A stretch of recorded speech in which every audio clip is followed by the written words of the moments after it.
இன்றைய நாளுக்காக கர்த்தர் தந்த பைபிள் வசனம்: என் ஜீவனுள்ள நாளெல்லாம் நன்மையும் கிருபையும் என்னைத் தொடரும். நான் கர்த்தருடைய வீட்டிலே நீடித்த நாட்களாய் நிலைத்திருப்பேன்.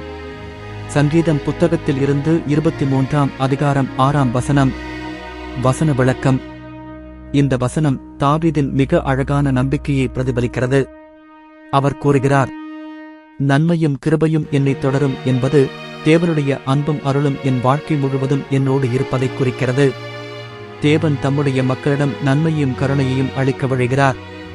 நான் கர்த்தருடைய வீட்டிலே நிலைத்திருப்பேன் என்பதில் தாவீது தனது வாழ்க்கையின் கடைசி வரையும் தேவனுடன் கொண்ட உறவை ஆழமாக அனுபவிக்க விரும்புகிறார். இது சொர்க்கத்தின் நித்திய வாசஸ்தலத்தையும் குறிக்கிறது. அவர் தேவனோடு என்றும் வாழ விரும்புகிறார்.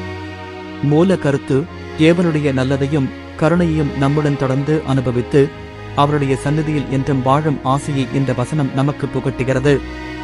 ஜெபம். கர்த்தாவை, நாமம் பரிசுத்தமானது. என் ஜீவனுள்ள நாளெல்லாம் உமது நன்மையும் கிருபையும் என்னைச் சூழ்ந்திருக்கும் என்று உமது வாக்குத்தத்தத்திற்கு நன்றி செலுத்துகிறேன். நீங்கள் என்னை ஒவ்வொரு நாளும் வழிநடத்துகிறீர்கள், என் வாழ்க்கையை பாதுகாக்கிறீர்கள் மற்றும் எனக்கு தேவையான அனைத்தையும் அளிக்கிறீர்கள். கர்த்தரே, உமது வீட்டில் உமது சந்நிதியில் நான் என்றும் வாழ விரும்புகிறேன். உம்மோடு இருக்கும் போதே உண்மையான சமாதானமும் சந்தோஷமும் கிடைக்கிறது என்பதை உணர்த்துகிறீர்கள். இந்த நாளிலும் உம்மை தொடர்ந்து பற்றிக்கொண்டு உமது கிருபையின் கீழ் நடக்க எனக்கு உதவியுங்கள். இயேசு கிறிஸ்துவின் நாமத்தில் ஜெபிக்கிறேன். ஆமென்.